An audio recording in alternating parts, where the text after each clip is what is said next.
Guess nyo kung kaninong mata. Okay, let's go. That's mine. Ito guys. Kung sagot nga alikansya kayo ay tama. Let's zoom out. Yan ang alikansya ko. Ano naman to guys? Ano? Comment doon nga below kung ano to. Papakita ko to sa may... Ay, hindi ko pala ito kapakita. So, ngayon ko napapakita. O, matagal lang para magpunta na kayo sa may... Magpunta na kayo sa may, guys. Dun, guys, oh.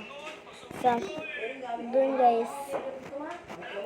Dorn, hindi yan. Dorn, hindi yan.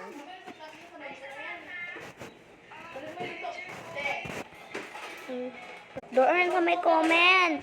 Doon sa may comment section, guys. Pupunta kayo. Okay, papakita ko na. Yay! Hala, baliktad. Yan. Pag sinabi nyo guys, kwarto ko, tama kayo.